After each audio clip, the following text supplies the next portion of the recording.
juga Bapak kalau ada dan adik-adik semua ya. Salam kenal ya dari Om Santoso ya. Uh, Kalian anak-anak yang luar biasa ya.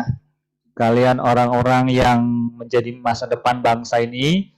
Dan hari ini saya akan menjelaskan sedikit ya hasil analisa perilaku. Tapi sebelum itu saya akan jelaskan kerangka berpikir supaya Bapak Ibu semua di sini tidak bingung. Dan semoga sudah menerima hasil ya semua ya Ibu-ibu ya. Kalau sudah terima, mohon sambil saya menjelaskan bisa dibuka filenya ya. Kalau bisa dibuka silakan ya. Kalau enggak apa-apa juga. Nanti bisa dengarkan lewat penjelasan saya. Suara saya terdengar jelas ya, Ibu-ibu? Ya, terdengar. Ya, baik. Oke,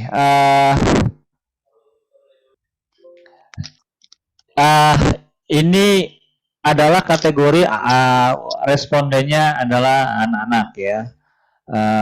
Sebutlah usia 5 tahun lebih ya, 4 sampai 6 tahun. Jadi ini masih kategori masa pertumbuhan emas atau golden age ya, period ya bagi seorang anak. Dan artinya begini, kalau emas itu kan aset yang sangat mulia ya untuk hari ini dan masa depan. Jadi kalau anak-anak hari ini itu masih banyak hal yang kita belum begitu mengenal ya anak-anak kita.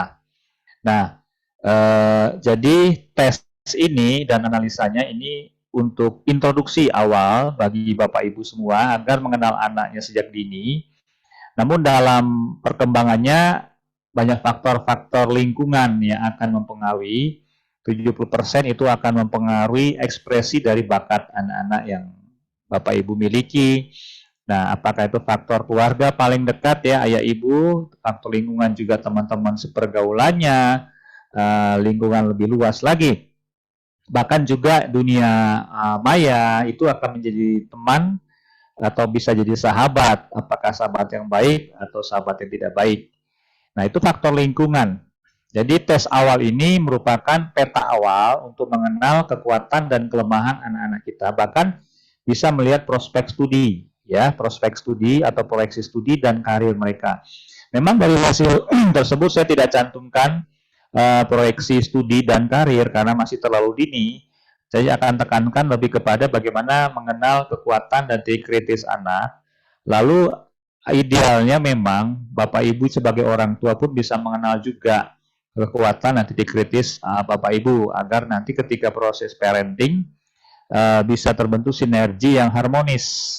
Nah, karena kalau saya selalu memberikan training itu berbasiskan analisa psikologis melalui tes atau psikometrik yang sudah saya berikan ya.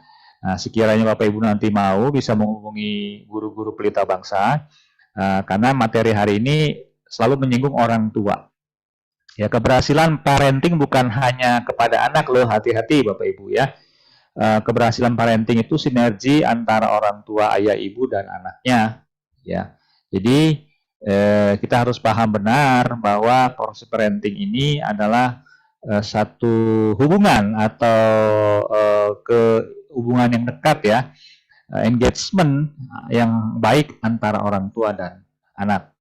Ya, sekali lagi tes ini menggambarkan tentang profil anak, ya, bakat, talenta sejak dini, sedangkan kegunaannya adalah yang dalam waktu dekat bagaimana menolong mereka bertumbuh ya melalui parenting yang baik lewat orang tua dan para guru di sekolah mereka. Ya, nah akan saya share screen saya.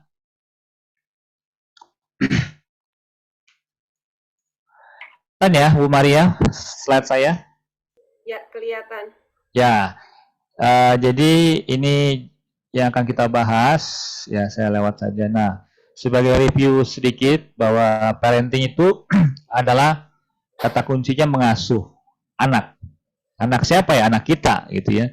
Atau kalau anak sudah tidak punya orang tua kandung, bisa diwakili otoritas tradisional lainnya, apakah kakek nenek atau paman tante ya, ya. Atau kalau nggak punya ya mungkin di asrama yang diwakilkan oleh induk semangnya atau pembina asrama.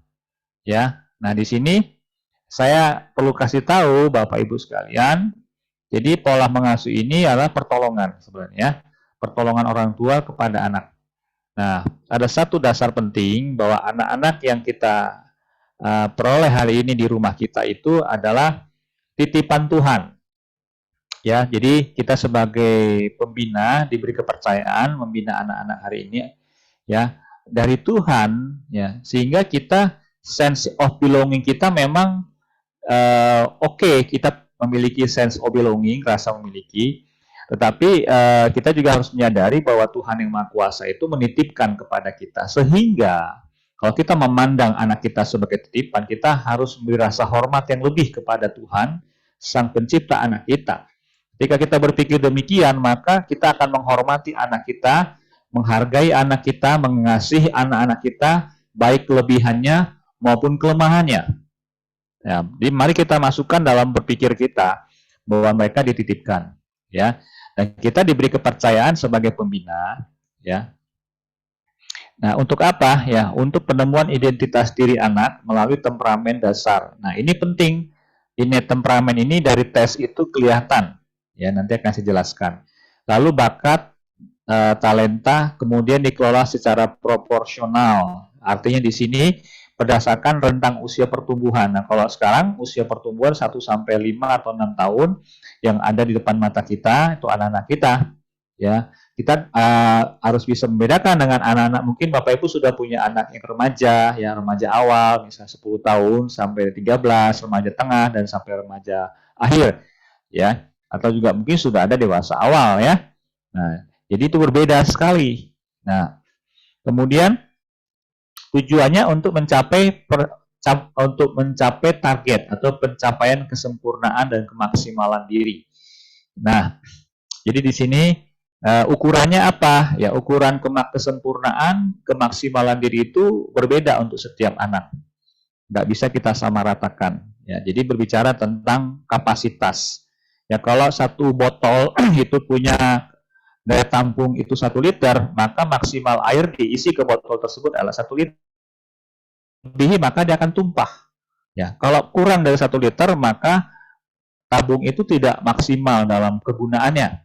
Demikian juga setiap anak itu punya ukuran kesempurnaan, kemaksimalan diri, itu dari mana sebenarnya? Kalau kita bisa lihat, ya dari temperamennya, dari karakternya, dan dari personalitinya.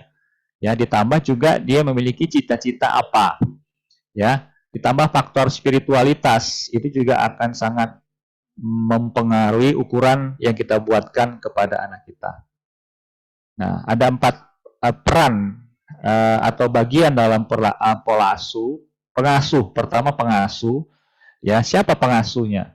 Kalau ibu bapak sebagai orang tua langsung mengasuh anak kita, itu menjadi perhatian sangat penting. Ya, nah, kenapa? Karena mereka adalah bagian dari keturunan. Ya, keturunan kita tentu memiliki rasa tanggung jawab yang sangat besar. Berbeda halnya kalau anak yang dibesarkan oleh bukan orang tua kandung, maka orang tua yang bukan orang tua kandung itu biasanya kurang memiliki derajat tanggung jawab tidak sebesar orang tua kandung. Ya. Nah, tapi bisa juga dia akan mempertinggi derajat tanggung jawabnya ketika orang tua angkat ini memiliki pengertian yang benar dan tanggung jawab yang benar tentang anak yang dia terima sebagai anak didiknya. Ya, demikian juga sebenarnya guru-guru di sekolah pun kalau bisa melihat atau punya cara pandang bahwa anak-anak yang ada di sekolah itu adalah yang dititip orang tua, maka orang guru-guru pun bisa memiliki tanggung jawab yang besar, khususnya dalam area akademis ya, sehingga mereka bisa memandang anak-anak di sekolah ini sebagai pribadi yang unik, yang berharga dan punya masa depan yang cerah. Yang kedua terasuh ini anak. Kurikulum yang ketiga, kalau di rumah saya tidak tahu apakah sudah punya orang tua kurikulum mendidik anaknya ya. Tapi tentu tidak sejelimet atau bukan terselimet ya, tidak sistematisnya seperti di sekolah ya, karena sekolah itu satu lembaga pendidikan formal yang sudah memiliki kurikulum tersendiri. Tapi sedikitnya di rumah kita perlu memiliki satu regulasi atau sebelum regulasi ya, visi rumah tangga, misi rumah tangga, nilai-nilai itu bicara budaya rumah tangga, misalnya budaya disiplin, budaya tepat waktu. Nah, kemudian di rumah perlu juga yang namanya ada regulasi. Di atas regulasi ada namanya kebijakan, ya.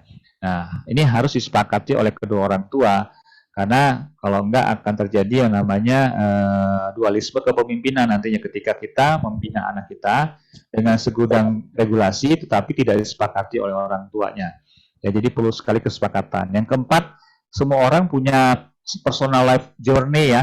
Anak-anak ini jangan kita berpikir pesimis. Mereka kedepannya punya personal life journey, perjalanan hidup pribadi.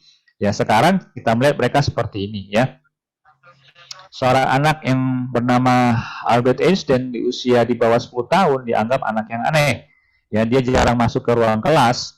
Kalau jam belajar, dia ada di luar kelas. Dia ada di kebun, ada di taman, ada di tempat kumpulan tanaman. Dia meneliti hewan, ya meneliti. Dia dianggap anak yang aneh, ya. Tetapi ketika dia berkembang dengan keunikannya, kemampuannya, dibantu sekolah, akhirnya dia menjadi seorang ternama di dunia sebagai penemu dari rumus fisika, itu Albert Einstein, ya. Nah, jadi dia punya personal life journey. Ya, anak-anak di sini pun punya personal life journey. Kapan dimulai kita bisa mengetahui? Ya sekarang. Nggak bisa besok atau nanti. Itu sebabnya SSMI menolong sebagai bagian sangat kecil dari sebuah lingkaran kehidupan anak ini, yaitu serupa signal. Dia akan punya perjalanan hidup seperti apa ke depannya. Kita bisa lihat signal-signalnya dari tes ini ya. Oke. Nah, ada satu sumber saya kutip tentang istilah pedagogia.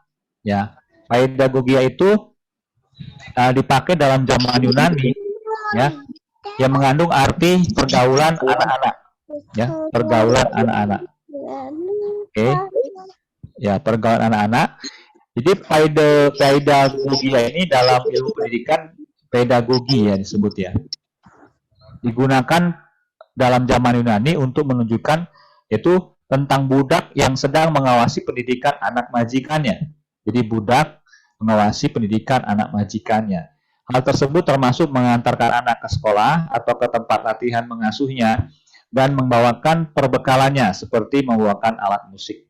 Nah, ini gambaran tentang ada seorang asisten rumah tangga lah sebut ya, yang mengantarkan anak majikannya ke sekolah dan menjemput kembali, ya, melatih mereka untuk kursus segala macam, dititipkan di situ, sementara majikan atau orang tuanya melakukan aktivitas lain. Itu sah-sah saja. Itu model pendidikan zaman dulu. Itu disebut pola Yunani. Nah, zaman sekarang banyak faktor yang membuat orang tua harus bercermin, ya, bahwa kita tidak bisa menyerahkan 100% pendidikan kepada sekolah.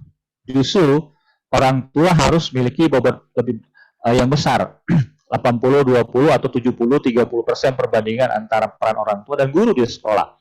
Ya, karena apa? Karena guru yang terbaik, ya, pembina yang terbaik itu adalah orang tua. Ya, ini sekali lagi. Nah, kalaupun kita mengantarkan ke sekolah, itu sifatnya kita minta partner kita, sekolah itu mendidik bagian akademis dari anak-anak kita. Bagian salah heuristik itu diemban oleh orang tua dalam mendidik mereka. Ya, nah, ada muncul istilah-istilah sekarang homeschooling, ya, sekolah di rumah, ya. Sekolahnya bukan konteks rumah, tapi suasana rumah itu diciptakan dalam pola pendidikan. Lahirlah istilah homeschooling.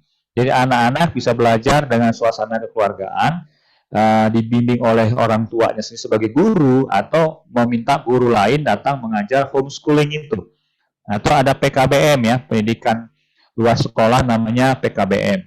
Nah, tapi kalau sekolah formal seperti Pelita Bangsa yang sudah memiliki nilai-nilai kekeluargaan, nilai-nilai luhur mendidik anak, itu sudah bisa mewakili seperti homeschooling, asalkan di sini ada kemitraan yang baik antara orang tua dan guru.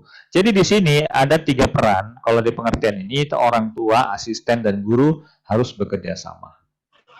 Nah, intinya begini Bapak Ibu, kalau kita mau menggunakan hasil tes yang sudah saya berikan, di sini kita punya titik atau punya penekanan adalah kita menjadi seorang pengasuh atau pengelola respon dari anak kita, ya.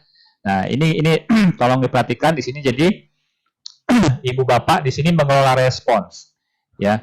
Atau dengan kata lain, pengasuhan anak melalui keunikan diri itu adalah begini. Keunikan diri itu kita bisa lihat dari tesnya.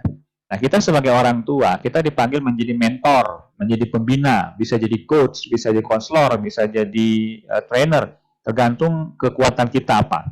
Ya. Nah, jadi kemampuan kita di sini sebagai pengasuh adalah kemampuan mengelola respon atas perbedaan personality, karakter, temperamen orang lain atau anak kita, ya. Atau di sini adalah guru, di sini adalah murid, untuk mencapai sebuah solusi dan sinergi.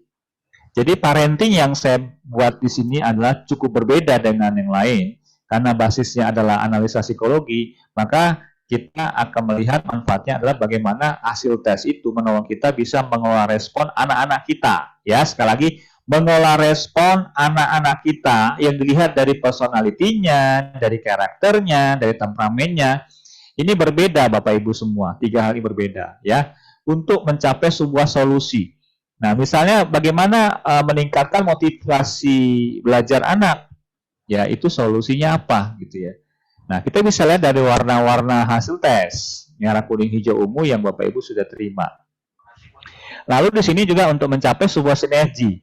Nggak bisa kita hanya meminta anak untuk berubah, misalnya anak harus bisa mentaati orang tua, ya, tapi juga jangan lupa orang tua harus bisa memahami titik kritis anak, ya, sehingga anak bisa diketahui kelemahannya dan ditolong untuk bisa taat kepada orang tua, ya. Nah, beberapa hal yang sangat disayangkan, misalnya kejadian-kejadian bullying atau KDRT, itu indikator tentang tidak terjadinya sinergi antara orang tua dan anak. Ya, kenapa ya Pak? Ya mungkin karena orang tua tidak terlalu mengenal kelemahan atau kekuatan anak. Bahkan kita bisa tutup mata nih, kita mendapat warisan dari orang tua kita, kakek kita, tentang pola mendidik anak. Mungkin contoh, pola mendidiknya ala militer, sehingga sekarang kita punya anak, kita teruskan tuh pola didik dari kakek kita, itu cenderung bersifat militer kepada anak kita sekarang. Padahal anak setiap generasi itu punya keunikan gitu ya, nggak bisa disamaratakan dari generasi ke generasi. Nah, jadi di sini yang kita perlu perhatikan adalah mengelola respon ya atas perbedaan personality anak, karakter dan temperamen. Misalnya kalau anak 1, anak 2, anak 3, dan juga jangan lupa ya, kita di sini adalah mengenal juga tipe-tipe respon. Ya, pertanyaan saya, apa tipe respon anak-anak ibu, bapak? Dan juga apakah tipe bapak ibu? Nah, tipe responnya apa? Jadi supaya bisa terjadi sinergi. Nah, coba lihat. Saya akan jelaskan apa arti personality, karakter, temperamen. Ya, kalau di hasil tes, bapak ibu yang sudah menerima hasilnya coba dibuka ya. Di situ ada di sebentar saya kasih tahu ya. Ini contoh ya. Coba dibuka yang seperti ini. Kalau sudah buka dapat hasilnya, ini saya ambil contoh punya Jonathan Makario ya. Ada orang tuanya di sini? Ada, Pak. Yang diminta dari sekolah betul ya, Jonathan Makario ya, untuk dibahas, betul ya? Iya, Pak, dari kelompok bermain. Ya, baik. Nah, ini saya belum bahas detail, tapi apa yang disebut personality, karakter, temperamen tadi, itu dilihat dari tes ini. Ini punya Jonathan. Nah, ini dilihat, kelihatan gambar saya? Boleh ibunya di sini, Bang? Yang mana ya? Boleh? Mamanya? Saya, Pak. Nah, Saya, Pak. Ibu, ya Bu, ini yang saya sebut personality yang di kolom paling kiri ya Bu. Kelihatan ya Bu? Oh, iya. Nah, kemudian karakternya C ini Bu. Lalu di sini T, temperamen. Jadi main tesnya, tes utama dari yang semua saya berikan itu adalah hasilnya di PCT ya. Oke, nah saya simpan dulu ya Bu ya. Saya kembali ke sini dulu, ke slide saya tadi. Nah, jadi sebenarnya setiap orang tuh seperti gunung es ya, iceberg Bu, Bapak Ibu. Iceberg itu gunung di Daud ya, di kutub utara, dia ada puncaknya, puncak gunung es, dan di bawahnya ada, di bawah permukaan laut ada fondasi, gitu ya. Nah, yang puncak ini kecil biasanya, dan itu yang terlihat manusia. Oh, itu ada gunung es, dilihat dari puncaknya. Dalam ilmu perilaku itu puncaknya disebut personality. Kalau Ibu Joshua atau Ibu Jonathan tadi lihat ada MKHU ya Bu, ada merah kuning hijau ungu ya. MKHU itu singkatan dari merah kuning hijau ungu, ada angka-angkanya di situ. Ya, personality. Jadi personality ini adalah yang terlihat oleh mamanya. Jonathan lu seperti apa ya? Nah, mamanya lihat sehari-hari, kalau dia itu seperti apa berteman, seperti apa mengerjakan tugas, seperti apa kalau bermain, seperti apa kalau makan dan sebagainya. Ya, dimana kalau mengatur waktunya itu yang terlihat. Ya, seperti gunung es ini. Tetapi sebenarnya yang menyebabkan sesungguhnya itu hanya 5% tentang menunjukkan perilaku. Ya, 5% saja. Yang lainnya di mana Pak Santoso? Yang lainnya di bawah permukaan laut ini. Ini ada karakter, ada temperamen. Ya. Karakter itu 5%, ya. Kalau personal itu 5%, karakter 5%, sedangkan yang paling besar 90% itu temperamen. Yang mempengaruhi ekspresi sikap atau perilaku seseorang. Ya. Nah, kita seringkali terjebak yang kelihatan aja. Oh, anak saya lucu. Oh, anak saya ini suka menyanyi. Oh, anak saya ini suka berenang gitu. Itu bagus. Ya, kalau usia sampai 5 tahun itu masih terlalu dini menyimpulkan. Ya, karena anak ini sedang berkembang. Ya, masa golden age, seluruh sel-sel sarafnya di otaknya itu sedang berkembang pesat. Ya, jadi masih menemukan bentuk. Ya, maka nanti kalau mau tes ulang disarankan usia 10 tahun Bapak Ibu. Karena di situ sudah dianggap ada pertumbuhan yang lebih kompak. Ya. Nah, kalau sekarang introduksi. Nah, di sini yang kelihatan ini adalah sesuatu yang ditampilkan. Ya, atau personality karena tuntutan. Ada anak yang sebenarnya nggak suka menyanyi, tapi karena mama papanya punya obsesi ya dari jadi penyanyi tapi nggak kecapaian, anaknya disuruh jadi penyanyi gitu ya. Nah, dibawa kursus segala macem gitu ya. Nah, itu belum tentu sesuai dengan isi hati anak. Kalaupun dia ikut kepada orang tua, ikut latihan musik, menyanyi, itu sifatnya ingin memenuhi permintaan saja atau tuntutan. Ya, itulah disebut personality. Jadi personality itu adalah perilaku di hadapan orang lain karena tuntutan papa mama, tuntutan guru. Nah, misalnya kalau anak ini tidak suka diatur-atur, sukanya bebas-bebas di rumah. Nah, ketika datang ke sekolah pelita bangsa kan ada regulasi, ya kan? Nah, ketika ada regulasi, anaknya jadi reaktif. Kok aku diatur-atur ya di sini, di rumah aku bebas misalnya. Nah, ketika guru memberi arahan, maka anak ini pelan-pelan akan beradaptasi dengan regulasi sekolah pelita bangsa. Itulah yang disebut dengan personality, yaitu perilaku yang berubah karena tuntutan situasi, tuntutan regulasi, peraturan, dan segala macam. Nah, tapi ketika anak ini pulang kembali ke rumah, dia kembali lagi seperti sedia kala, ya dia bebas banget di rumah gitu ya, dan dia jadi kembali ke hal dasarnya ya sebagai orang yang mungkin nggak terlalu suka dikekang ya. Nah, itu kita bisa tunjukkan dengan anak nanti berwarna kuning. Nah, apa kuning itu ya kita lihat nanti. Nah, karakter itu apa? Respon. Di hasil tes juga ada C ya, digambarkan dengan C, itu bahasa Inggrisnya karakter. Ada angka-angka MKHU ya, ada angka-angka di situ. Ya, itu karakter respons. Ya, pada saat anak tertekan atau pada saat dipuji-puji atau dapat hadiah. Coba perhatikan Bapak Ibu, kalau anak-anak di rumah tidak dipenuhi kemauannya, apa responsnya? Ya, coba saya menanya Ibu mamanya Jonathan, kalau tidak dipenuhi kebutuhan anaknya, apa respon yang menonjol, Bu? Coba Bu, sharing aja Bu. Mic-nya masih di mute, Bu.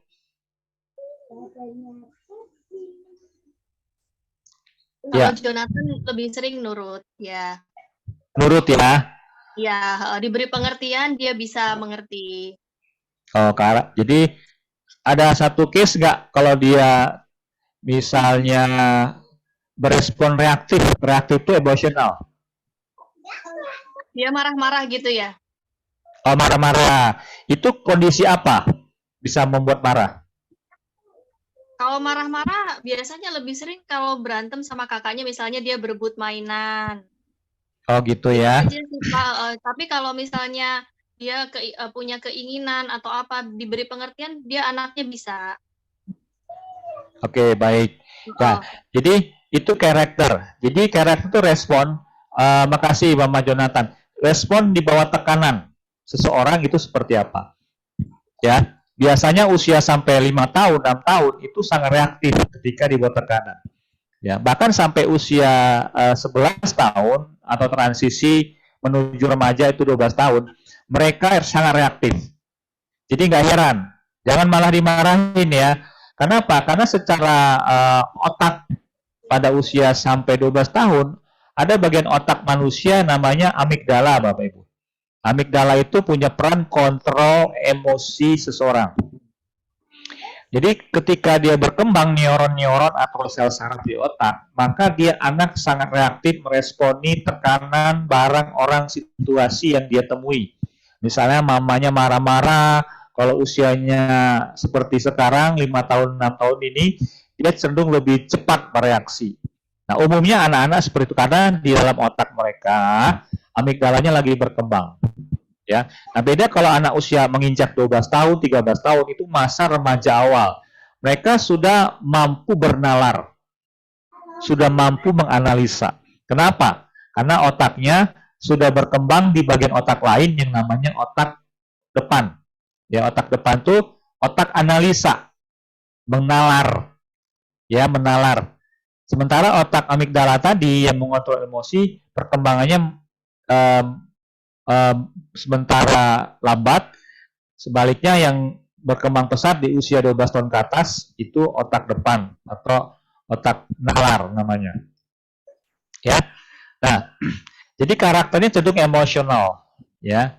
Nah, saya mau kasih tahu faktor pencetus anak berespon itu ada 3, Bapak Ibu. Pertama, barang, misalnya. Coba perhatikan anak-anak Bapak Ibu bisa lihat warna apa sebenarnya, merah, kuning, hijau, atau ungu. Ketika barangnya rusak, apa responnya? Ya, marah dan minta ganti baru, gitu ya. Ya, atau barangnya rusak, cuek aja.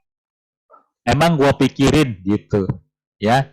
Atau anaknya memperbaiki sendiri atau dia otak-atik sendiri. Nah, kalau anak tadi barangnya rusak, dia marah dan minta baru, itu biasa anak tipe merah. Ya, tipe merah. Kalau anak yang tidak peduli dengan barang, itu biasa tipenya kuning. Ya. Dan anak ketika barang rusak, dia buka-buka, dia penasaran nih, apa ya rusak, padahal dia belum bisa. Ya. Atau dia minta bantuan papanya, tolong Pak perbaiki. Ini biasa tipe ungu. Ya. Nah, kalau tipe hijau itu cenderung cuek habis gitu ya. Cuek mirip orang kuning gitu ya. Nah, itu dalam barang. Jadi faktor pencetus pertama barang, faktor pencetus kedua adalah yang namanya orang. Ya. Nah, kalau papa mamanya nggak mengenal keunikan anak, ya anaknya nilainya atau anaknya nggak mau menggambar, dimarah-marahin gitu ya, diancem. Kalau kamu nggak menggambar lagi, kamu tidak dapat es krim. Gitu ya. Atau kamu dikurung di kamar mandi. Nah, itu adalah satu motivasi negatif untuk mendidik anak. Yang disarankan sebenarnya motivasi positif. Motivasi positif itu adalah memberikan afirmasi. Nah, kamu itu sebenarnya bisa menggambar. Coba latihan lagi. Nah, itu namanya afirmasi anak bahwa dia bisa menggambar, ya. Nah, kalau orang tua tidak mengenal keunikan anak, jadi langsung dimarahin, langsung dikasih peringatan, warning gitu ya, ancaman. Nah, ini disebut faktor pencetus orang kepada anak. Makanya orang tua harus lebih mengenal anak, ya. Apa cara enak? Kalau kita pernah dengar ada 5 bahasa kasih ya, Bapak Ibu ya. Apa bahasa kasih anak-anak kita? Ada yang suka disentuh, ada yang suka dipuji, ada yang suka dikasih hadiah, ada yang suka jalan-jalan bareng-bareng sama papa mamanya, ya. Ada satu lagi, ada 5 tuh, ya. Nah, coba itu bisa dipelajari. sehingga anak-anak kita pun dekat dengan kita dan senang sama kita, ya. Nah, kemudian faktor ketiga, faktor pencetus tadi adalah barang, orang, dan ketiga situasi, ya. Pertanyaannya, apakah di rumah kita akomodir anak-anak kita bisa berekspresi, ya, atau kita kekang, ya. Apakah di rumah kita ada suasana yang begitu aman buat dia berekspresi, tanpa intimidasi, tanpa penghakiman, itu suasana, ya.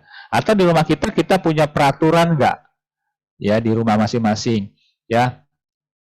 Misalnya tiap akhir minggu ada nggak kita izinkan kita berjalan sama-sama anak, orang tua dan anak jalan-jalan ke mall, ke laut, ke gunung, atau refreshing gitu ya. Nah, ini adalah suasana, ya. Suasana itu bisa disebut ada nggak budaya rumah tangga. Ya, jadi 3 faktor pencetus itu ya, barang, orang, situasi, yang bisa menimbulkan reaksi anak. Ya, apakah dia marah karena barang, karena orang, atau karena situasi. Ya. Nah, lalu temperamen. Nah, temperamen ini adalah sifat bawaan lahir dari generasinya, bisa dari buyut, kakek, orang tua, dan anak itu sendiri. Teori Mendel ada 4 generasi yang mewariskan sifat kepada anaknya. Jadi kakek, buyut, orang tua ke anak sampai generasi keempat akan mewarisi sifat-sifat dari pendahulunya. Nah, temperamen ini dibentuk dari faktor keturunan, ya. Atau dengan kata lain, kalau kita pernah belajar biologi, dalam sel ada DNA. DNA itu pusat informasi genetika manusia. Dari situ ada bakat-bakat untuk misalnya secara fisik anak berambut keriting, anak berambut lurus, kulit hitam, kulit putih, itu dari DNA. Demikian juga dalam berperilaku, ada anak ekstrovert, introvert, itu dari DNA. Nah, temperamen adalah bagian dari unsur perilaku yang dipengaruhi faktor keturunan. Ya, misalnya bapaknya introvert, anaknya introvert. Kakeknya ekstrovert, anak cucunya introvert. Bisa juga kakeknya ekstrovert, cucunya introvert. Atau bapaknya ekstrovert, anak introvert. Bisa berbeda, bisa. Ya, atau mamanya agak suka banyak bicara, anaknya pendiam gitu ya. Mamanya suka jalan-jalan ke mall, anaknya suka di kamar belajar. Nah, itu beda-beda. Itu ada faktor-faktor keturunan. Nah, sekarang coba perhatikan ya.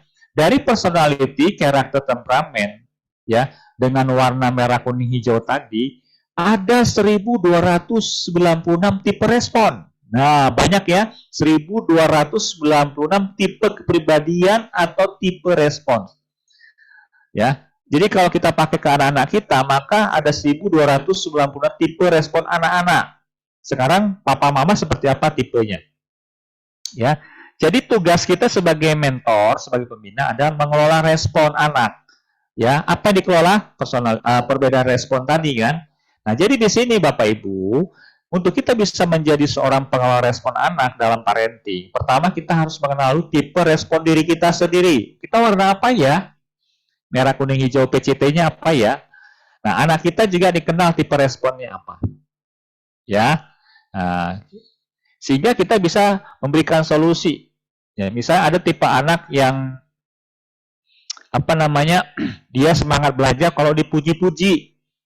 Dia akan bisa ke sekolah kalau diberi semangat puji-pujian gitu ya, hadiah. Itu tipe kuning. Ada anak yang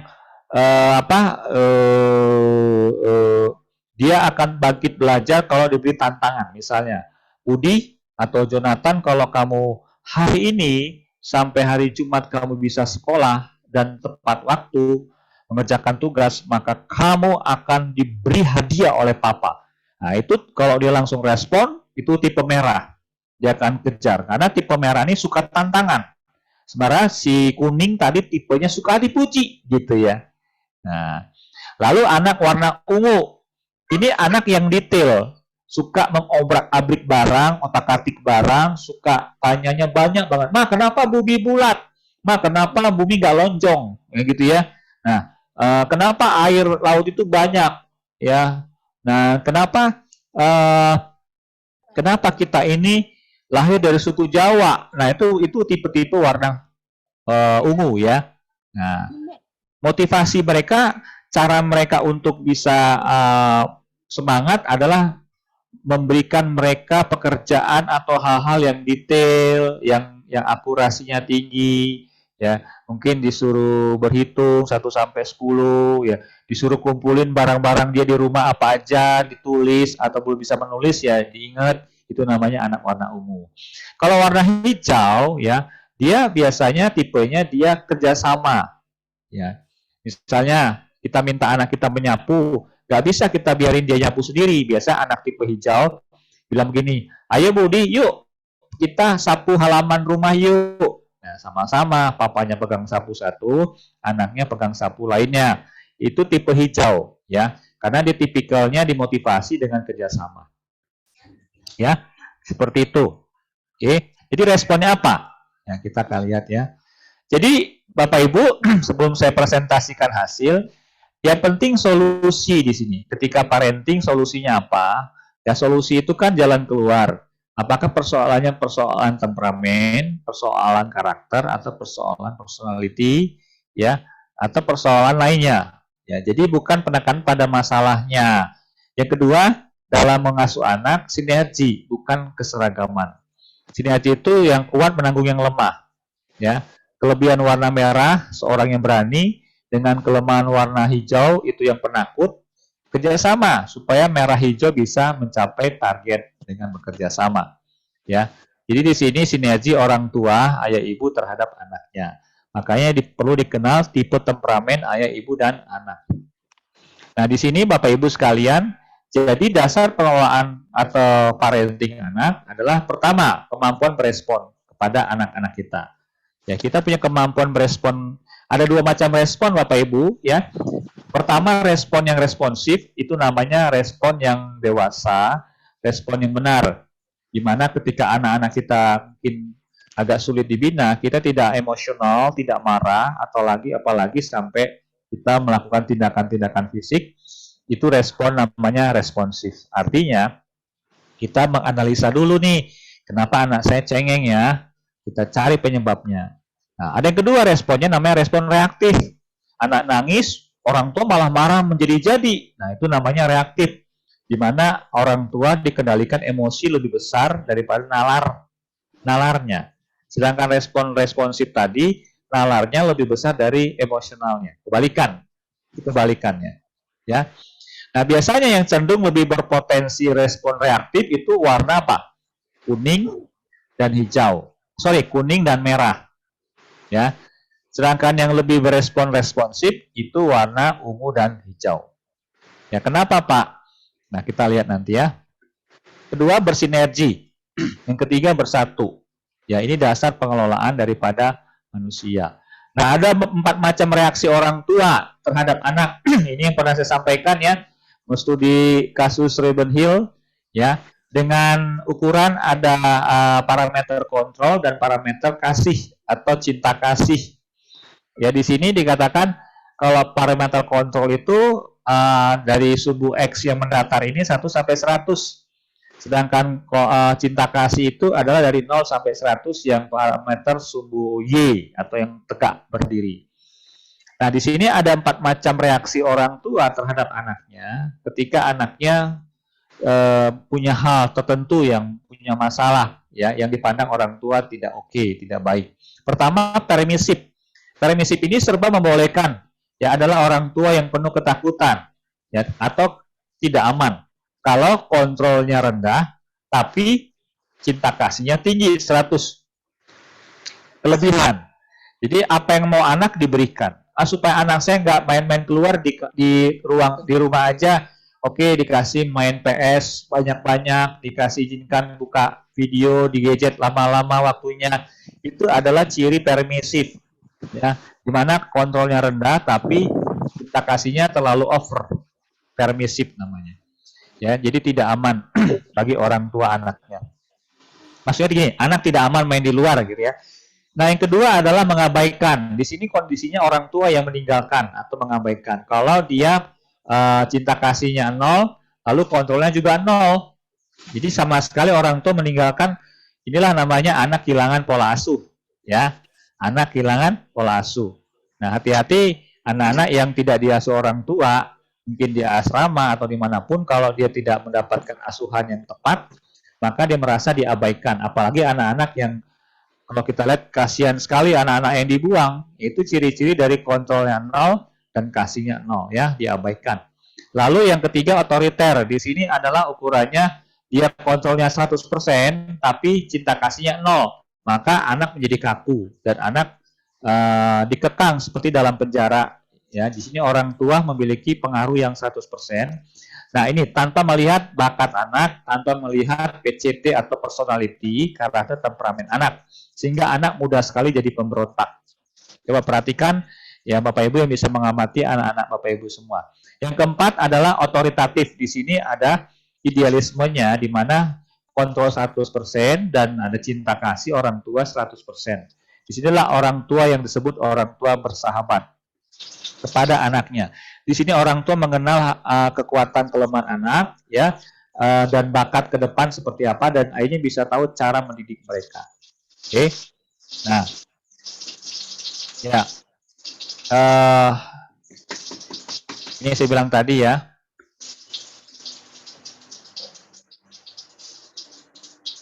Oke. Nah, saya langsung baca hasil aja ya. Nanti bisa bertanya ya. Oke, yang pertama mamanya Jonathan boleh buka mic-nya ya. Supaya saya bahas ya. Iya, Pak. Ibu-ibu lain, bapak-bapak juga boleh perhatikan cara membacanya ya. Jonathan umur berapa, Bu? 4 tahun, Pak. 4 tahun. Oke. Ini ya, Bu. Ya. Nah, di sini cara membacanya, kita ambil yang temperamen, Bapak Ibu. Temperamen itu menjadi indikator utama tentang kenormalan perilaku anak. Ya, sekali lagi temperamen yang ini dipakai sebagai analisa pertama karena itu hasil dari proses keturunan. Ada faktor keturunan di situ yang cenderung lebih permanen, lebih tetap, ya. Sedangkan kalau karakter dan personality itu adalah faktor lingkungan. Jadi bisa berubah-ubah, tergantung dia tinggal di mana, keluarga seperti apa, pergaulannya siapa, dengan siapa, di mana gitu ya. Tergantung tontonan terbanyak yang ditonton apa, itu bisa disebut pengaruhnya nanti faktor personality dan karakter. Nah, di sini Jonathan tuh ada tulisan merah 4, kuning 1, hijau 3, ungu 5. Nah, di sini seperti yang Ibu mamanya Jonathan bilang ya, anaknya penurut ya. Nah, betul ya, Bu? Nah, di sini, Bu, adalah Jonathan ini tipikal tipe ungu ditambah merah, Bu. Jadi ungu merah. Jadi Bapak Ibu coba lihat kalau ada MKHU ini adalah singkatan dari M-nya merah, K-nya kuning, H-nya hijau, U-nya ungu. Nah, tipe-tipe ini kalau merah itu tipikalnya pemimpin ya, pemberani. Kalau kuning itu tipikal orang yang ada di garis depan ya, suka bergaul, mudah bergaul, anaknya apa, punya belas kasihan, mampu meyakinkan orang, itu kuning. Kalau merah itu berani, tegas, menghadapi tantangan, oke, ya. Kemudian kalau hijau tuh dia setia kawan, teman-teman bermain yang setia, seorang yang pendukung, ya. Kemudian punya toleransi kepada orang lain, itu hijau. Kalau ungu dia teliti, detail, sistematis kalau ngomong, taat aturan, ya, dia anak-anak yang tipe suka mencari tahu tentang sesuatu, banyak pertanyaan. Nah, itu ungu. Nah, Jonathan ini kita ambil dari warna ini 2 tertinggi Bapak Ibu. Yang mana Pak Santoso? Lihat angkanya. Nah, angka ini ada 1 sampai 6, paling tinggi 6. Jadi itu menunjukkan derajat ekspresi warna. Kalau kita beli cat dinding di rumah, ya, itu ada tipe-tipe cat ya, tipe-tipe cat. Taruhlah merahnya 1 sampai 6. Kalau makin ke atas makin 6, maka merahnya pekat sekali. Nah, di sini kalau Jonathan ungunya 5, sedikit lagi 6. Maka Jonathan ini seorangnya anaknya punya bakat teliti, disiplin, anaknya juga taat aturan ya Bu ya. Anaknya apa namanya? Mungkin lebih suka nggak terlalu suka bergaul luas ya, dia mungkin suka Iya. anak rumahan ya, rumah. Nah, seperti itu. Ditambah biasa saya ambil 2 warna tertinggi, Bu. Ya, pasangannya ada. Jadi setiap warna ini nggak berdiri sendiri. Ya. Jadi warna pertama apa, Bu? Ungunya 5 ya. Iya. Nah, warna keduanya ambil yang angka tertinggi selain ungu merah. Merah. Nah, jadi temannya ungu adalah merah. Nah, selain Jonathan anaknya taat, teliti, suka tidak suka banyak bergaul, tapi dia berani. Dia punya bakat pemimpin. Jonathan ini punya bakat pemimpin. Merah. Dan dia anaknya bisa diajak berpikir jauh ke depan, punya mimpi, punya cita-cita, betul ya Bu Jonathan ya, Mama Jonathan ya. Nah, dia Pertanyaannya udah aneh-aneh, Pak. iya. Nah, itu artinya rasa ingin Fungsinya itu apa gitu. betul. Nah, itu betul banget. Dia ciri-cirinya ungu. Ungu tuh banyak bertanya, nggak puas dia. Mm-mm. Nah, caranya gimana? Nah, inilah disebut dengan respon orang tua ya, Mama Jonathan. Jangan kita marahin. Oh, banyak nanya kamu, buat pusing aja. Nah, kalau mamanya nggak bisa jawab, papanya nggak bisa jawab, ajak dia jalan-jalan ke Gramedia. Cari buku-buku tentang apa dunia ilmu pengetahuan, atau putarkan video tentang alam semesta misalnya gitu. Itu pasti puas. Ya, itu respon. Nah, kembali ke tadi, bagaimana mau respon anak ketika banyak bertanya, ya mamanya jangan marahin dia. Yuk, kita belajar sama-sama. Kalau nggak mampu, tanya guru. Atau belilah literatur-literatur yang bisa terjangkau harganya, ya. Karena biasanya tipe Jonathan ini banyak bertanya, Bu. Ya, kenapa? Dia punya daya kritis yang tinggi. Kalau ini terus konsisten, dia bisa jadi peneliti, Bu, ke depannya. Jadi ilmuwan, jadi dosen, jadi dokter bisa juga. Jadi yang berhubungan dengan research ya, bisa. Nah, lalu dia punya kemampuan berani itu, merahnya. Jadi dia bisa melihat jauh ke depan, punya berani bermimpi, orangnya juga nggak takut, orangnya tegas, iya, tidak, gitu kalau punya kemauan. Ya. Nah, di sini Bu, kita lihat ya, ini potensi ya mamanya Jonathan ya. Ya. Jadi ungu 5, merah 4. Nah, kemudian C-nya ini karakter respons. Ya, coba kita lihat. Tadi saya tanya ya, biasa faktor pencetusnya apa dia marah-marah kalau lagi berantem sama kakaknya, betul ya? Iya. Nah, di sini ada 2 warna tertinggi, coba Mama Jonathan sebut. Warna apa yang tertinggi di sini? Merah. Dan Merah dan ungu. Nah, coba lihat. Merahnya 6. Saya bilang tadi, angka tertinggi itu 6. Ekstrim namanya. Itu udah terlalu banget. Maksudnya kalau merah itu terlalu berani, bahkan bisa terlalu otoriter nanti jadinya. Jadi, Jonathan ini di botak kanan menjadi seorang yang begitu temperamental, Bu. Ya. Tahu temperamental, Bu? Ya, kalau dia nggak suka bisa marah. Bahkan hati-hati kalau dia lost control bisa pukul, Bu. Iya, anaknya memang kalau marah mukul. Dia berantem sama kakaknya, pukul gitu. Nah, itu ciri merah 6. Orang yang nggak suka diganggu, kemudian diganggu, dia bisa reaktif, temperamental. Ya, bisa marah, bisa memerintah, bahkan bisa tindakan anarkis. Ya. Nah, di sini Bu coba lihat dalam sisi pertemanan atau pergaulan Jonathan itu tidak muncul, Bu. Ya. Coba lihat. Kalau ada angka di bawah 4, Bapak Ibu, di sini berarti warna itu tidak ekspresif ya, alias tidak muncul dalam keseharian. Misalnya Jonathan kuningnya 1, hijaunya 3. Kuning dan hijau itu bicara warna pertemanan, warna pergaulan, warna kerjasama.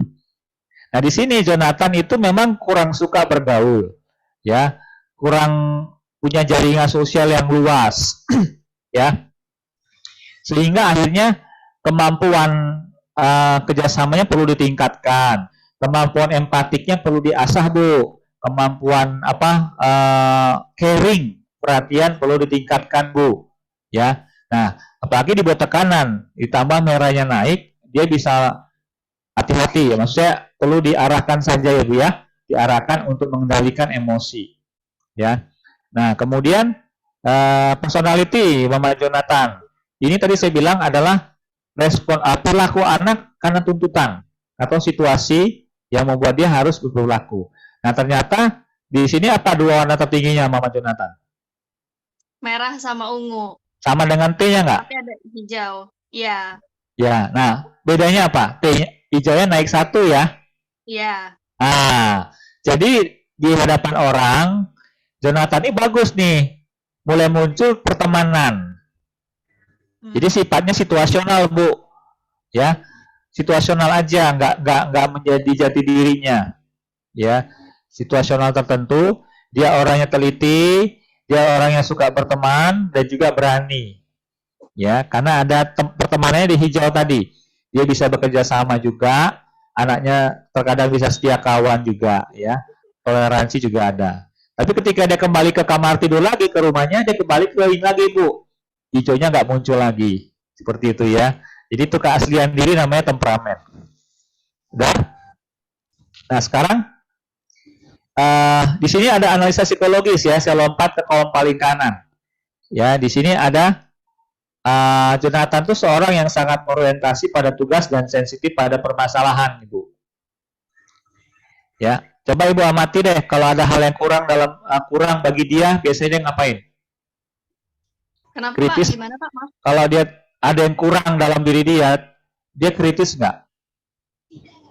Kalau dia lebih ke ini Pak, kalau yang udah nampak sekarang ya, misalnya kita mau pergi kemana, dia tuh berdandan Pak, dari mulai pakaian, terus nanti aksesoris yang dia pakai, itu detail banget ya, sepatunya. Kadang dia matchingin warnanya harus sama semua, kayak gitu Pak. Nah, itu ungu Bu, itu ungu, dia detail. Ya. Dia mau berusaha untuk perfect Bu. Iya memang, kalau dia misalnya gagal kerjakan tugas, dia ini sedih gitu. Ya. Nggak bisa gitu. Nah, ya itu ciri-ciri ungu. Nah, tinggal diarahkan untuk mengembalikan kepercayaan dirinya. Ya, dia ada merah. Merah itu suka tantangan. Jadi misalnya kalau kamu bisa, Jonathan bisa mendapat pencapaian baru, ada hadiah loh. Nah, gitu ya. Itu kan tantangan ya, challenge namanya, men-challenge anak kita. Ya. Nah, kemudian di sini keterangan berikutnya analisa psikologis. Anda lebih atau si Jonathan lebih mempedulikan tugas yang ada dibandingkan orang-orang di sekitarnya ya, termasuk perasaannya. Kadang-kadang perasaannya tidak digubris, yang penting kerjanya. Itu ya. Ya. Terus sangat kuku atau keras dan mempunyai pendekatan yang efektif dalam pemecahan masalah. Ya kalau pemecahan masalah, kalau tipikal anak-anak kan beda ya dengan dewasa ya atau remaja ya. Tapi dia sudah punya bakat untuk mencari dengan bertanya tadi ya Bu, kenapa ya itu modal untuk dia memecahkan masalah Bu. Justru didorong ya anak seperti itu. Nah, kemudian oleh karena sifat alamnya dan keinginannya akan hasil yang terukur, tampak dingin memang, akan tampak dingin, tidak berperasaan dan menjaga jarak ya, dan membuat keputusan berdasar pada fakta bukan emosi ya. Apa yang Jonathan lihat itu dasar keputusannya. Ya, karena dia bukan mengeksplor perasaannya, tapi cenderung kepada apa yang dilihat mata, faktual ya sifatnya, dan cenderung pendiam dan tidak mudah percaya sama orang, ya, tidak mudah percaya sama. Tapi gini orang. Pak, kadang anak saya ini dia sensitif sama keadaan dalam artian gini, tanpa kita suruh, dia mau membantu, katakanlah melipat jemuran gitu. Misalnya saya sakit, nanti dia datang, dia pijiti tanpa kita suruh gitu Pak. Mungkin hal itu hanya berlaku untuk orang-orang terdekat kali ya. Ya, dia punya bakat inisiatif. Tapi bagi yang dia kenal ya, bagi yang dia kenal. Kalau nggak kenal dia punya kecurigaan, punya pertahanan diri yang kuat. Kalau dia belum kenal orang itu bagus Bu. Ya. Nah, kemudian di sini ada pola belajar dan mengajar. Jadi di sini tipikalnya Jonathan ini. Kalau lihat grafik yang di bawah ya, Bapak Ibu coba buka, ada lingkaran ya. Di sini yang biru ini adalah tipe belajar auditori, yang merah tipe belajar visual, yang hijau tipe belajar kinestetik. Kalau tipe belajar auditori dia banyakkan menghafal ya dengan suara yang terdengar atau mengeja tulisan demi tulisan. Tapi kalau merah dia lebih banyak melihat gambar-gambar Bapak Ibu. Dia mudah belajar misalnya oh matahari begini, ya, handphone tuh begini, gunung tuh begini, itu gambar. Belajarnya dengan banyak gambar, simbol-simbol. Kalau kinestetik yang hijau ini belajar dengan gerakan atau mencoba kembali.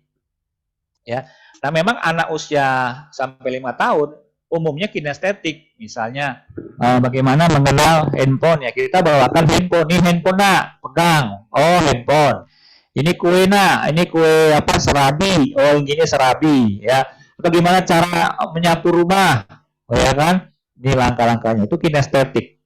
Nah kalau Jonathan dia kombinasi, oh sorry, kalau Jonathan lebih menonjol kinestetik bu, ya.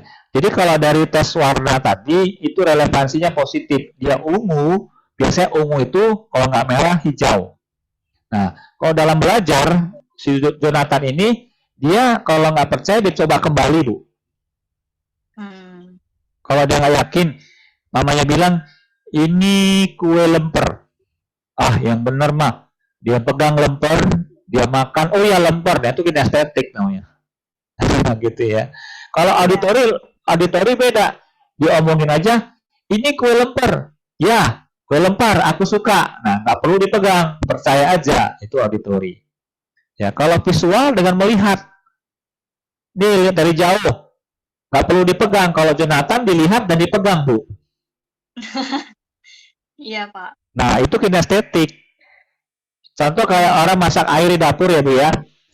Kalau udah matang menggelegar kan, ada keluar asap. Kalau orang auditori cuma dibilang, nah airnya sudah matang. Oh ya makasih mah. Nah itu auditori. Kalau orang visual, nah airnya sudah matang. Coba aku lihat ke dapur. Oh ya asapnya sudah keluar dari corongnya. Nah, udah matang. Tapi kalau kinestetik, nah airnya sudah matang. Mana mah? Dia ke dapur, dia lihat udah keluar asap, dia belum percaya.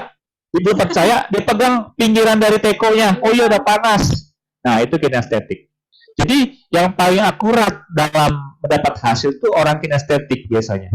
Tetapi dia butuh waktu lebih lama untuk percaya kepada sesuatu dibandingkan warna auditori dan visual. Nah, Jonathan ini adalah kinestetik, ya.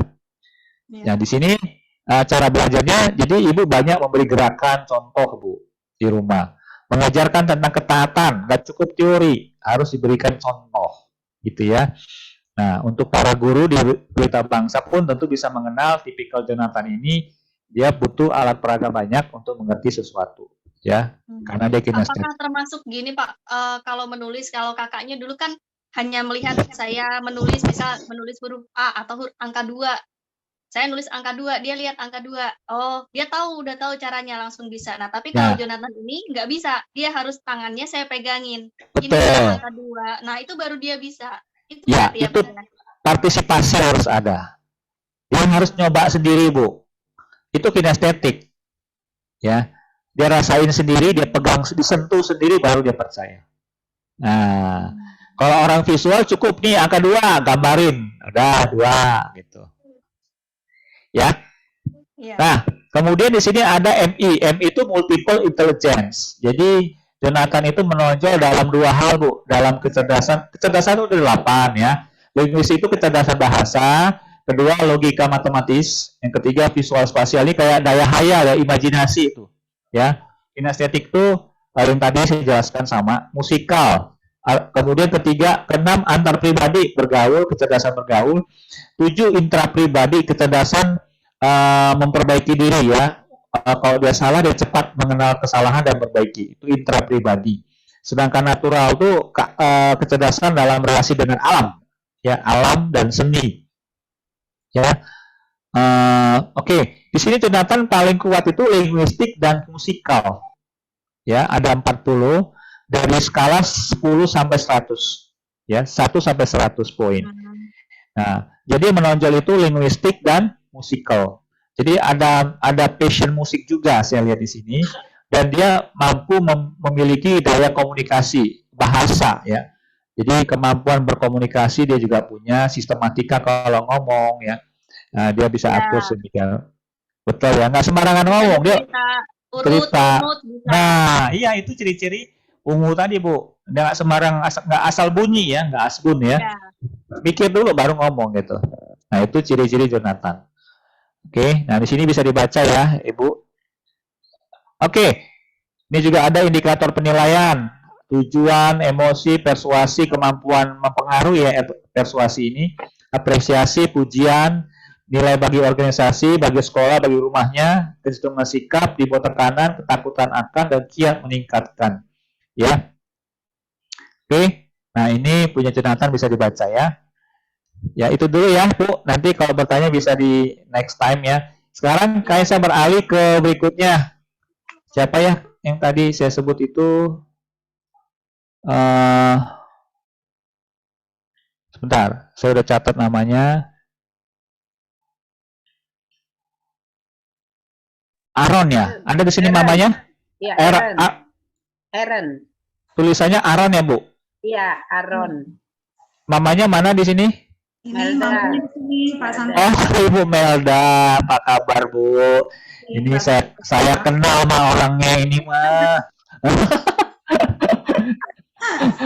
Oke, Bu Melda ya, saya putarkan. Saya tayangkan dulu punya Aaron. Iya. Pak Lu orang Batak ngomongnya Aaron gitu ya. Aaron ya, Aaron bacanya ya. Oke. Aaron Silalahi, wow keren namanya ya. Iya. Oke, saya tayangkan ya. Baik Pak. Nah, ini Bu Melda, kelihatan nggak? Iya. Kelihatan. Nah, Aaron umur berapa? 4 tahun ya? 4 tahun. Oke, 4 tahun. Nah, oke.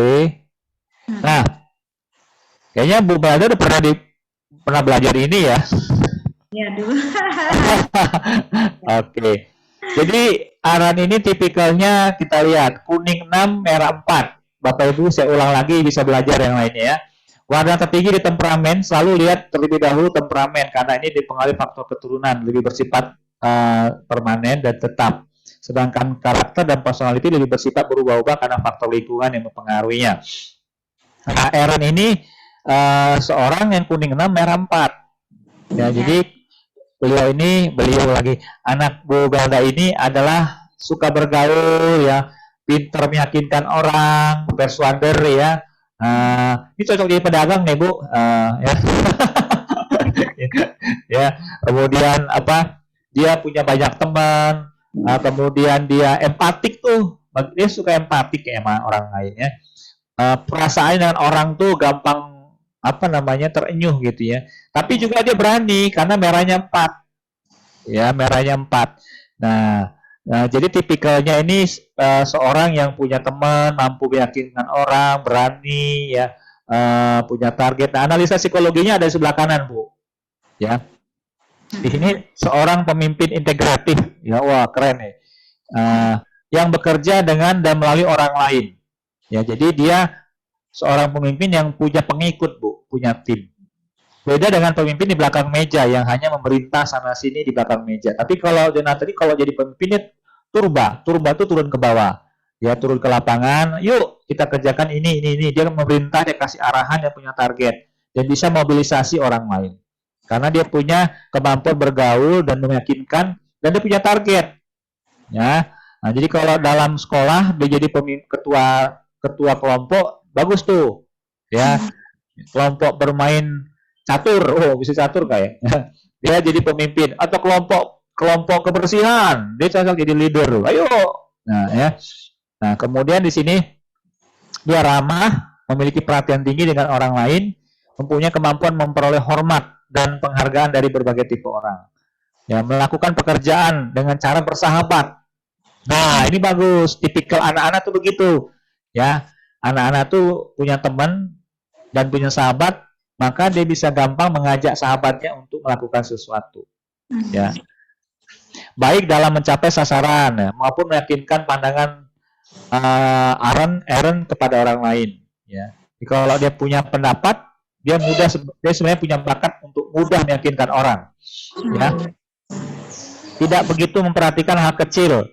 Ya, nah makanya tidak seperti Jonathan suka hal detail ya, tapi kalau Aaron tuh nggak terlalu suka hal detail yang kecil-kecil tuh ribet dah, puyeng dah gitu ya. Nah, kemudian dia bertindak sesuai dengan kata hati. Nah, kalau Jonathan tadi berdasarkan fakta, Tapi kalau Aaron cenderung lebih kata hati. Ya, kata hati mau ngomong apa, ya. Tapi ada juga faktor data juga, tapi tidak sekuat perasaannya. Ya, lebih kuat perasaannya. Ya. Berlebihan menilai kemampuan dalam motivasi dan mengubah perilaku orang, mencari kebebasan dari rutinitas. Itu ada pada merah. Orang merah tuh nggak suka monoton, Bu. Ya, harus variasi. Kalau dia bosan dengan mainan A, dia pengen mainan lain, gitu ya. Menginginkan otoritas dan juga prestise. Ya, makanya kasih dia kesempatan memimpin, Bu. Ya, entah memimpin apalah gitu ya. Menginginkan aktivitas variasi, bekerja lebih efisien jika data-data analisa disediakan. Oke, dan suka tantangan. Nah, ini dia Jonathan suka tantangan. Ya, gaya belajar yang di tengah-tengah ini, Bu. Kalau kita lihat grafiknya dia kinestetiknya besar loh, Bu. Kinestetiknya. 66%. Ibu lihat grafiknya kan, 66%. Betul, Pak. Dominan ini. Mirip dengan Jonathan, cuma Jonathan 46%, kalau Aaron 66%, besar sekali. Jadi dia pemimpin yang tipe seorang merah kuning merah yang di lapangan, Bu. Jadi dia nggak suka kerja kantoran nih. Jadi dia kalau suka membuktikan sesuatu, ya benar nggak dia ini orang yang dia buktikan, benar nggak ini handphone ini bisa bunyi, dia buktiin, itu kinestetik. Ya, selalu mencoba membuktikan, itu kinestetik. Ya, nah di sini penjelasannya bisa ibu baca ya, pola belajar dan mengajar. Oke, nah kalau yang lainnya kecil ya, metode pola-pola auditori dengan paling kecil visual, ya 13%, yang paling besar kinestetik.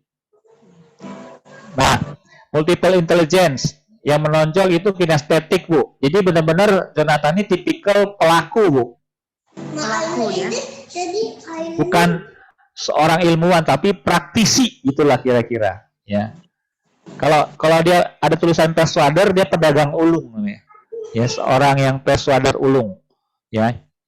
Kinestetik ditambah dia antar pribadinya 50, Bu. Yang di MI. Jadi memang betul-betul tipikal good relator, bahasa Inggrisnya good relator, seorang yang bagus dalam berhubungan, ya, siapa Aaron ini. Kemudian ada kemampuan bahasa 40, ya, dan logika matematika, ya. Jadi kalau nanti mau sekolah dia bisa jurusan di ilmu pemasaran, ya, sebagai mediator, sebagai seorang juga bisa seorang seorang yang konselor, ya, seorang marketing, ya. Baik, Pak. Oke. Baik. Ada pertanyaan, Bu? Baik, untuk sejauh ini cukup dulu Pak Santoso. Terima kasih banyak untuk penjelasannya. Ya, kalau ditanya pola asuh, ya, Bu Melda ini mungkin orang hijau, ya.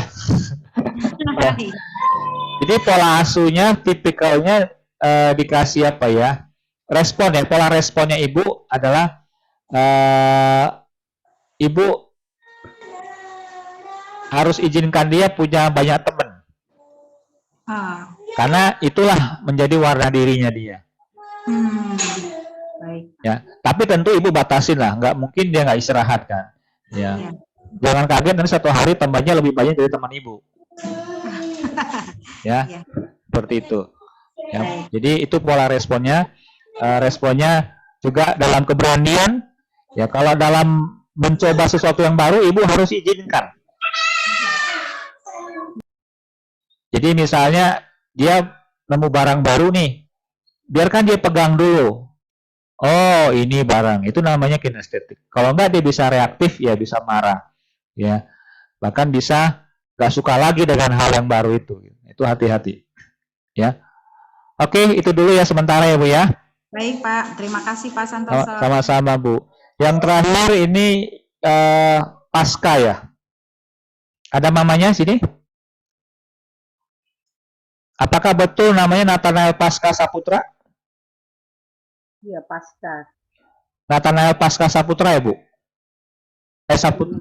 Nama panjangnya. Betul ya? Iya. Betul, Pak. Ya, baik. Mana ibunya nih?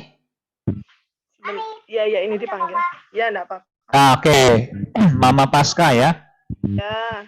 Ya, saya share ya, Bu. Bentar. Ini, Bu. Ibu udah baca hasilnya, Bu? Sudah, Pak. Nah, ya, di sini wow, ini bagus nih, Bu. Cuma T-nya dia M1 K5 H5 O5. 5-nya sama ini, Bu. Di kuning, di hijau, dan di ungu. Iya. Jadi di sini cuma M-nya 1, leadership-nya kurang kelihatan. Ya, kepemimpinannya, keberaniannya. Ya, jadi di sini merata nih. Kuning 5, hijau 5, ungu 5. Ini sudah bagus, tapi perlu ditingkatkan dalam merah, arti kemampuan keberaniannya, ketegasannya gitu ya. Nah, analisa psikologinya ada di sini, Bu, Mama Pasca. Ya. Pasca ini merupakan individu yang berorientasi pada orang dan lancar berkomunikasi serta loyal. Ya, cenderung sensitif. Ya, karena pakai perasaan dan mempunyai standar yang tinggi. Ya, keputusan Pasca dibuat berdasarkan fakta dan data pendukung. Pasca sepertinya tidak bisa diam, perlu untuk lebih terus terang dan jangan terlalu subjektif. Ini Pasca. Butuh pengakuan sosial dan perhatian pribadi. Ya, dapat cepat akrab dengan orang lain, bersahabat, antusias, banyak bicara, dan terlalu khawatir terhadap apa yang dipikirkan orang. Ya, dan seterusnya. Nah, di sini pola belajar dan mengajarnya? Tipikalnya auditori ya, Pasca auditori, 46,67%. Jadi dia gampang percaya, Bu, kepada orang. Ya, mudah percaya apa kata orang. Itu ciri-ciri auditori. Ya, kalau visual tadi ciri-cirinya dia melihat dulu baru percaya. Sedangkan hijau itu adalah melihat dan memegang, itu baru percaya, atau mengolah kembali, itu kinestetik. Ya, kalau auditori cara belajarnya nanti ke depannya dia lebih banyak dengan menghafal ya, dengan kalimat-kalimat. Kalau menulis dia detail ya, tapi kalau visual tuh dengan melihat gambar cara belajarnya. Kalau Jonathan lebih kuat ke auditori dengan menghafal ya. Nah, di sini ada multiple intelligence. Yang paling tinggi antar pribadi, Bu. Pasca ini mampu berteman ya. 80 poinnya. Ya. Seperti warna yang kuning 5, hijau 5, ungu 5. Ini dia kemampuan bertemannya bagus. Dan praktis karena tipenya praktisioner. Ya. Nah, kemudian yang kedua adalah 70 tuh bahasa sama intrapribadi. Jadi dia cocok jadi good communicator ya. Bisa jadi seorang pembicara, seorang motivator, seorang penceramah, bisa ahli komunikasi, bisa juga seorang konselor, Bu, bisa mediator, ya, banyak potensinya ya ke depannya ya. Nah, itu yang linguistiknya. Visual spasial juga ada. Dia punya bakat melukis sebenarnya. Dia punya bakat melukis, punya kemampuan menggambar, imajinasinya bagus ya. Tinggal dikembangkan aja, Bu. Ya. Nah, oke. Coba Ibu ada pertanyaan? Sebentar. Silakan, Mama Pasca. Belum ada, Pak. Belum ada. Kalau dalam pengasuhan sehari-hari ada kendala apa? Kalau Pasca sih cenderungnya nurut ya, Pak, anaknya. Jadi kalau ini kalau semuanya jam 7 harus membaca, latihan membaca. Nanti kalau nggak membaca gitu, dia mengingatkan. Ini kan harusnya membaca jam ini sampai jam ini. Kemarin halaman ini. Sekarang. Ya. Ya, itu ada dari warnanya, dia punya kemampuan itu. Ya. Ya, itu betul, Bu, sesuai dengan hasil ini ya. Hanya tipsnya adalah perlu meningkatkan keberanian ya, Bu. Keberanian, ketegasan, kemudian tidak menunda. Ya, bekerja itu tidak boleh menunda. Ya. Segera lakukan. Baik. Itu dari analisa untuk Pasca, Bu. Ada pertanyaan lagi, Bu? Cukup? Cukup, Pak. Cukup ya. Ya, baik. Terima kasih. Nah, jadi sebagai apa yang kita bisa lakukan Bapak Ibu, ya. Jadi kalau kita memulai dengan pola asuh metode psikometrik ini, ya. Pertama adalah kenali dulu keunikan ayah dan ibu, kekuatan dan titik kritisnya. Lalu kenali keunikan anak, kekuatan titik kritis. Nah, kita bisa menemukan pola asuh yang relevan ya. Kemampuan mengelola respon kita dan respon anak-anak kita ketika kita punya halangan, tantangan dalam mengasuh mereka. Dari mana Pak? Dari warna di temperamen. MKHU-nya berapa nilainya? Ambil 2 warna tertinggi, itulah identitasnya. Ya, kalau seperti Aran tadi kuning 6, merah 4, berarti dia kalau dibuat tekanan cenderung emosional ya, Bu Melda kita beresponnya. Ya, kalau tadi siapa si Jonathan ungu, kalau dibuat tekanan dia malah balik bertanya, kritis. Nah, itu gimana kita mau respon dia? Kita kasih jawaban. Ya. Ya, kalau tadi siapa yang terakhir tadi pasca itu berimbang, merah, kuning, hijau, ungunya berimbang 5-5-5. Nah, berarti dia bisa berteman, bisa kerja sama tim, bisa teliti juga, hanya dia kurang tegas, dia kurang berani. Nah, bagaimana ketika dia tidak berani, yang namanya pasca, coba beri tantangan. Kalau kamu bisa mengerjakan tugas, atau kalau kamu bisa berteman, bisa ke rumah temanmu, mengerjakan PR selesai, kamu dapat es krim, misalnya, itu namanya membangkitkan merahnya, karena pasca tadi merahnya 1, jadi naikkan minimal ke 4 dengan berbagai macam tips. Lalu tetapkan target pola metode, ya. Kalau umur sampai 5 tahun, di situ kita sedang merapikan respon emosi anak, ya. Kita merapikan, artinya melatih mereka menguasai diri ketika mereka nggak senang kepada sesuatu. Itu namanya pola mendidik anak untuk berespon benar ketika ada faktor pencetus, apakah orang, barang, situasi yang tidak benar yang datang kepada dia.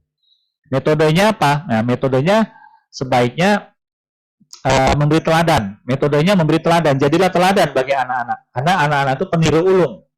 Dia nggak suka di teori, beri teori, tapi ditunjukkan teladan. Jadi metodenya dengan metode coaching, ya. Coaching itu memberi contoh cara melakukan, ya, biar mereka mengikuti. Itu metodenya. Yang keempat, lakukan berulang-ulang sekiranya ada waktu yang tepat untuk bisa melakukan. Dan kelima, afirmasi kalau anak sudah mencapai satu target. Misalnya, nah, kamu ternyata sudah berani, itu afirmasi namanya. Nah, lakukan berulang-ulang. Biasanya habit terbentuk itu minimal 3 bulan, Bapak Ibu, ya, terbentuk habit baru. Tapi kalau anak-anak idealnya nggak usah terlalu cepat, 6 bulan terbentuk kebiasaan baru. Selama 6 bulan belajar, kita melatih kemampuan berpikir, kemampuan berperasaan, kemampuan melakukan. Jadi ada kognitif, ada afektifnya, perasaan, dan ada tindakan.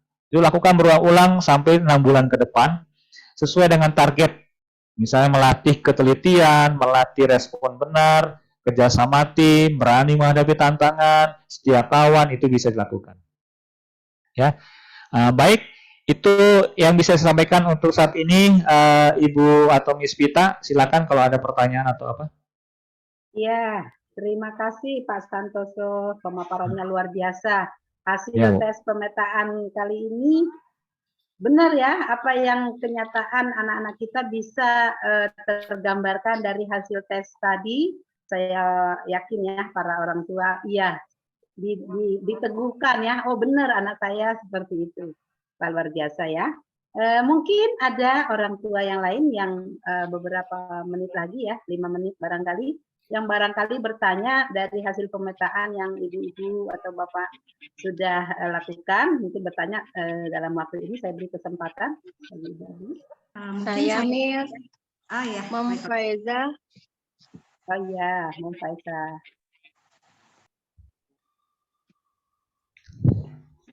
Iya. Selamat siang Pak Santoso. Siang Ibu siapa nih? Mamanya Faiza. Oh, Mama Faiza ya. Boleh ditayangkan gambarnya, saya biar lihat di. Ya, oke, silakan Mama Faiza. Jadi gini Pak, anak saya itu waktu awal-awal masuk sekolah, dulu agak susah, agak mau gitu masuk sekolah itu. Dan susah adaptasinya itu mungkin sampai 2 minggu lebih itu baru mau masuk sendiri, baru nyaman dia dengan lingkungan sekolah. Jadi tipikal orangnya kan dia susah beradaptasi karena mungkin di rumah kesehariannya itu dari kecil di rumah gitu kan, nggak pernah kemana-mana. Nah, sengaja saya mulai sekolah itu biar dia bisa beradaptasi dengan lingkungan kan. Nah, Ya, terus kemarin itu sudah berbulan-bulan sudah berjalan aman nih Pak, udah nggak ada masalah apa-apa. Anak juga sudah karakternya sudah berubah kayak gitu kan. Nah, akhir-akhir ini 2 minggu inilah, 2 minggu, seminggu lebih, anak tuh seperti itu lagi, tidak mau masuk ke dalam sekolah gitu. Bahkan kalau menurut saya lebih parah dari yang waktu awal masuk sekolah. Padahal dari rumah itu udah semangat gitu. Udah semangat mau berangkat sekolah, tapi setiap kali ditanya kenapa nggak mau sekolah, nggak jawab apa-apa gitu. Maksudnya nggak mau, hanya gitu aja. Jadi saya dengan Miss di sekolah juga bingung ini penyebabnya itu kenapa gitu. ya, Dan ya, sementara saya itu orangnya kalau udah anak udah kayak gitu jadi langsung terpancing emosi gitu, Pak. ya, ya, ya, ya. Jadi yang saya tanyakan, saya harus bersikap seperti apa, dan terus anak saya itu kenapa ya kok bisa seperti itu gitu. Saya share sedikit hasilnya boleh ya? Boleh, Pak? Namanya Faiza Rais Alfarizia. Iya, iya betul, Pak. Ini Bu, kelihatan nggak Bu? Ya, udah kelihatan. Jadi temperamennya tuh M4, K2, H4, U4. Jadi kalau disebutkan 3 warna tertinggi, merah, hijau, ungu. Memang dalam kuning dia rendah, 2. Itu kesulitan dalam berteman, kesulitan dalam bangun relasi, kesulitan dalam ekspresi afeksi perasaannya. Ya, ya. Tapi dia sebenarnya anak potensi pemberani, suka tantangan. Jadi kalau mau ibu pancing lagi, coba praktek dari merah. Motivasi merah beri tantangan, Bu. Ya. Tantangan positif ya. Kalau kamu begini dapat hadiah apa? Ya. Yang kedua, hijau. Hijau ini bicara motivasinya kerjasama, Bu. Jadi ibu nggak bisa biarkan dia sendiri. Dia maunya apa, ibu dampingin terus, bantu dia. Ya, itu hijau. Lalu dia punya ungunya sama, nilainya 4. Motivasi ungu adalah bekerja dengan hal-hal detail, Bu. Ya, hal-hal yang banyak, detail, akurasi tinggi. Jadi 3 hal ini kalau membangkitkan motivasi, pertama beri tantangan, yang kedua dia sama-sama ngerjainnya, dampingin terus apa yang dia suka. Yang ketiga berikan dia pekerjaan yang detail, yang menghitung, mengumpulkan banyak hal dan mendata, itu hal-hal bersifat yang menunjukkan ungunya, Bu. Ya. Dan memang pelan-pelan ya. Kalau ini sudah muncul, maka ibu bisa melatih pertemanannya. Ya, pertemanannya. Nah, kalau kita lihat karakternya, Bu, F4, K2, H4, U5 ya, Bu. Jadi naik 1 ketelitian di bawah tekanan, Faiza ini naik 1 dari 4 ke 5. Artinya di bawah tekanan dia lebih banyak bertanya, kritis, teliti. Ya, kenapa begitu, kenapa begini? Ya, itu harus dibantu. Ya. Nah, kemudian P-nya, Bu, personality-nya naik 1 merahnya dari 4 ke 5. Di hadapan orang, situasional tertentu, saat-saat tertentu dia lebih berani, lebih tegas. Nah, itu harus cek kenapa. Faktor apa saja yang membuat dia lebih berani? Biasanya apa? Apa biasanya? Misalnya dia nggak senang, aku nggak senang itu, aku main itu, pernah nggak gitu? Ya, paling kalau misalnya kayak mau kalau beli mainan itu ya harus ya dibeli, itu harus dibeli gitu. Ya, nah itu apa namanya, ketegasan dan keberanian itu dari merah. Ya, ya. Jadi ini dipenuhi, Bu, merah, hijau, ungu. Tadi persoalannya apa, Bu? Dia nggak mau ke sekolah ya? Nggak mau masuk sekolah, tapi setelah di dalam kelas dia sepertinya happy-happy aja gitu. Bahkan ya maksudnya bahkan di kata Miss-nya pun juga di dalam tuh ya seperti biasa aja gitu. Ya, memang kan kecenderungan dia kurang suka bergaul supel ya. Ya, jadi kalau bergaul dia menunggu datang orang kepada dia. Tapi untuk memulai dia enggak. Karena dia tipikal orang yang lebih kepada bekerja, ya, melakukan sesuatu daripada pertemanan. Nah, jadi kalau dia sudah mau, mungkin perlu bridging ya, jembatan ya, dari rumah ke sekolah, apa yang menghubungkan dia bisa nyampe di sekolah. Tadi bisa dengan tantangan, kalau kamu datang ke sekolah dapat es krim, itu kan merah. ya. Dan tapi didampingin itu hijau. Lalu ungunya apa? Di kelas itu dia coba diberi tantangan menulis nama teman-temannya atau memberitahu teman-temannya yang namanya apa? Hobinya sama dengan si Faiza. Itu tantangannya. Itu menuntut akurasi yang tinggi. Demikian ya, Bu. Iya, Pak. Ya, terima kasih, Pak. Semoga bisa membantu ya, sama-sama. Ya. Saya kembalikan ke Miss Vita. Iya, terima kasih untuk Mam Faisa sudah bertanya. Saya dengar infonya Bapak 11.15 ya Bapak harus selesai. Iya, Pak? saya ada webinar lagi, Bu. Oh iya. Jadi mohon maaf para orang tua nggak bisa mungkin semua saat ini. Apakah bisa misalnya Pak Santoso mungkin mau chat pribadi dengan Bapak atau bagaimana? Kalau mungkin lebih jelas. Kalau bisa di pooling, Bu, pertanyaannya. Misalnya para orang tua ada pertanyaan di pooling dulu sama Ibu. Oh. Baru serahkan ke saya. Oh gitu ya. Nah, saya jawab nanti di share kembali ke para penanya-penanya lainnya. Oke. Baik Pak. Boleh, Bu, ya. Kalau ada orang tua bisa. Mikrofonnya di mute, Ibu. Ya, bisa Ya. bukan dulu di Ya, betul, Bu. Baru Ya. diserahkan ke Bapak Santoso ya. Ya. Baik, terima kasih atas pertemuan kita pagi hari ini, Pak Santoso yang sudah luar biasa bisa memberikan pemaparan dan kita sebagai orang tua juga kami sebagai guru bisa lebih mengenal karakteristik anak-anak kami, anak murid kami juga para orang tua mungkin bagi anak-anak kita. Baiklah kita sebagai orang tua maupun kami sebagai guru bisa memberikan pendekatan yang lebih baik untuk anak-anak kami boleh lebih lagi berkembang dalam segi kemampuan mereka, karakter dan juga personality mereka. Terima kasih sebelumnya kami ucapkan kepada Bapak Santoso yang sudah mendampingi kita selama 2 kali parenting ini. Sama-sama, Bu. Kembali ya, mari. Baik, terima kasih. Mungkin ada pengumuman dari Miss Maria, boleh? Miss Vita, saya izin live ya, boleh ya? Oh, baik. Ya. Terima kasih. Terima Pak kasih, Santoso. Bu Maria. Terima kasih, Bapak Ibu semua. Tetap belajar ya, selamat berjuang. Ya, Terima kasih. Terima kasih Pak Santoso. Mari ya. Mungkin pengumumannya sepertinya tidak ada ya. Oh iya. Iya. Tidak ada pengumuman ya? Untuk doa tutup. Iya. Baik, sekiranya demikian pertemuan kita pada pagi hari ini. Terima kasih untuk kehadiran para orang tua yang sudah berpartisipasi. Seperti tadi yang disampaikan Pak Santoso, kalau ada pertanyaan-pertanyaan bisa disampaikan ya. Kita nanti bisa berikan kepada Bapak Santoso. Terima kasih untuk pertemuan kita. Mari kita akan menutup parenting kita pada pagi hari ini. Saya beri waktu kepada Ibu Miss Restu untuk menutup dalam doa. Silakan Miss Restu. Terima kasih Miss Vita. Mari mama-mama kita tutup dalam doa.